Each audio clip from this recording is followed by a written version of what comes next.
ఇక పీసీసీ చీఫ్గా నేడు మహేష్ కుమార్ గౌడ్ ప్రమాణం.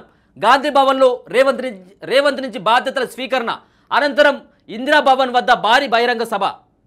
ఇక హాజరుగానున్న సీఎం, మంత్రులు, ఎమ్మెల్యేలు, ఎంపీలు, ఎమ్మెల్సీలు, రాష్ట్ర నలుమూలల నుంచి భారీగా తరలిరానున్న కాంగ్రెస్ క్యాడర్. ముస్తాబైన గాంధీ భవన్ ఏర్పాట్లను పరిశీలించిన మంత్రి పొన్నం. తెలంగాణ ప్రదేశ్ కాంగ్రెస్ కమిటీ అధ్యక్షుడిగా బొమ్మ మహేష్ కుమార్ గౌడ్ ఆదివారం బాధ్యతలు చేపట్టనున్నారు. మధ్యాహ్నం 12 గంటలకు ఆయన గన్ పార్కుకు చేరుకొని తెలంగాణ అమరవీరుల స్తూపం వద్ద నివాళులు అర్పిస్తారు.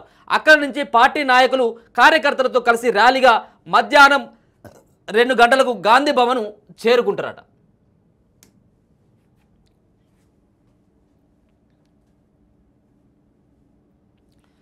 మధ్యాహ్నం 2 గంటలకు గాంధీ భవన్ చేరుకొని గాంధీ భవన్లో తనకు కేటాయించిన ప్రెసిడెంట్ ఛాంబర్లో ప్రత్యేక పూజలు చేస్తారు. ఆ తర్వాత మధ్యాహ్నం 2:45 ప్రస్తుత పీసీసీ చీఫ్ రేవంత్ రెడ్డి నుంచి మహేష్ పీసీసీ చీఫ్గా బాధ్యతలు తీసుకుంటారు.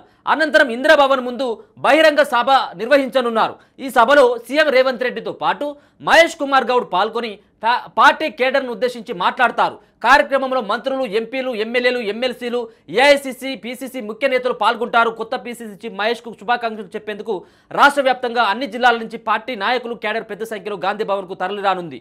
ముస్తాబైన గాంధీ భవన్. పీసీసీ చీఫ్గా మహేష్ ప్రమాణ స్వీకార కార్యక్రమం సందర్భంగా గాంధీ భవన్ను ముస్తాబు చేశారు. మొత్తం రంగులు వేయించి కొత్త ఫర్నిచర్ ఏర్పాటు చేశారు. గాంధీ భవన్ పరిసర ప్రాంతాల్లో పెద్ద ఎత్తున కటౌట్లు, ఫ్లెక్సీలు, బ్యానర్లు వెలిశాయి. సభ ఏర్పాట్లను శనివారం మధ్యాహ్నం మంత్రి పొన్నం ప్రభాకర్ పరిశీలించారు. గాంధీ భవన్ సిబ్బందికి పలు సూచనలు చేశారు. అనంతరం ఆయన మీడియాతో మాట్లాడుతూ మహేష్ కుమార్ గౌడ్ ఎన్ఎస్యుఐ రాష్ట్ర అధ్యక్షుడిగా ఉన్న సమయంలో తాను జిల్లా అధ్యక్షుడిగా ఉన్నానని గుర్తు చేసుకున్నారు. పీసీసీ చీఫ్గా మహేష్ కుమార్ గౌడ్ బాధ్యతలు స్వీకరిస్తున్నందున ఆయనకు స్వాగతం పలికేందుకు పెద్ద సంఖ్యలో పార్టీ నాయకులు, కార్యకర్తలు తరలిరావాలని చెప్పేసి నిన్న ఆయన పిలుపు ఇవ్వడం జరిగింది. మొత్తానికైతే ఏదైతే ఇన్ని నెలలుగా పెండింగ్ ఉన్నటువంటి పీసీసీ అధ్యక్షుడిగా మొత్తానికైతే మాత్రం అధిష్టానం మహేష్ కుమార్ గౌడ్కి బాధ్యతలు అప్పగించడం జరిగింది.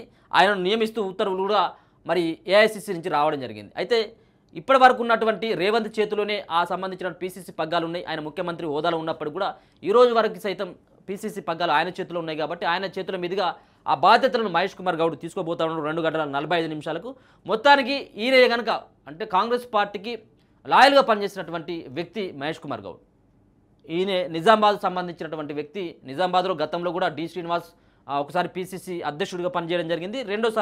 మరోసారి నిజామాబాద్ జిల్లాకు చెందినటువంటి వ్యక్తికి మరి ఒక కాంగ్రెస్ పార్టీ అసలైనటువంటి కార్యకర్తకు, అసలైనటువంటి కాంగ్రెస్ పార్టీకి లాయల్గా పనిచేసినటువంటి వ్యక్తికి ఒక పదవి లభించడం జరిగింది.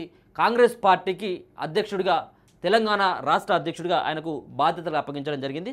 ఈయన ఎన్ఎస్ఏ నుంచి కూడా చాలా కీలకమైనటువంటి బాధ్యతలు చేపట్టడం జరిగింది. కానీ మొన్ననే ఆయన ఎమ్మెల్సీగా కూడా ఇప్పటికి కూడా కొనసాగుతూ ఉన్నాడు. ఆయన రేవంత్ దగ్గర నుంచి కూడా బాధ్యతలు తీసుకోబోతున్నట్టుగా స్పష్టంగా అర్థమవుతా ఉంది.